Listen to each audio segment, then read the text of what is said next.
So a little while ago, I had somebody ask me, Pastor, where do you get inspiration for your sermons? And probably getting more than they wanted, they bargained for in that question. I said, take a seat. This will only take 45 minutes. I told them I get inspiration really from everywhere. In fact, if you've ever hung out with a pastor or a group of pastors, you know we're just walking around during the day looking for things to preach about.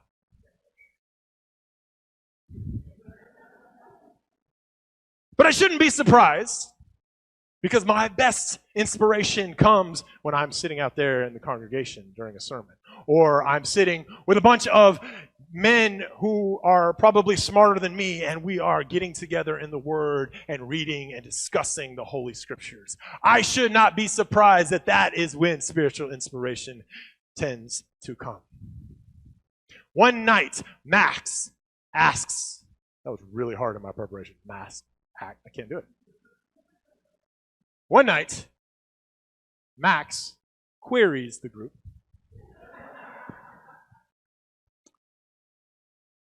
Once you know that Jesus is the thing that your heart ultimately desires, why would you waste any time in your life not going all in for the one that you love the most? And that question has stayed with me. And the reason why I think that question has stayed with me, because I know Max is right, while also simultaneously knowing that I'm not doing it. Like, I know that God is it, right? I trust in the Lord for my life.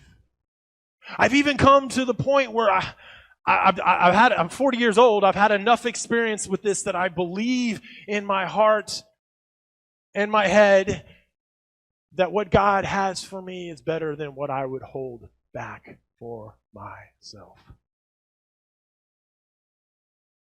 But I know that I don't always go towards what my heart longs for.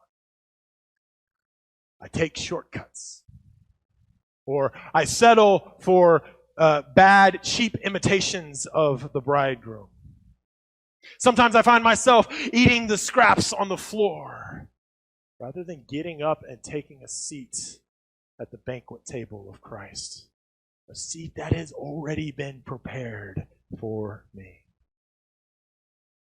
Like, if I'm being honest, sometimes I know that that golden calf is a false god.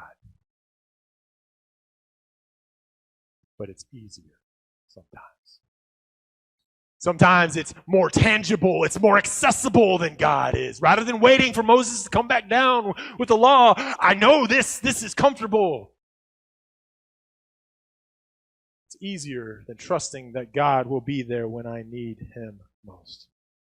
If I know, this is Paul, Romans 6. If I know that this is it for me, then at least I know that Christ is what my heart truly desires, and I want to go after that.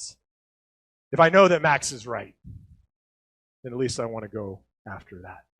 That's what this series is all about. It's about reminding ourselves that God has given us this one single solitary life, and we want to make the most of it.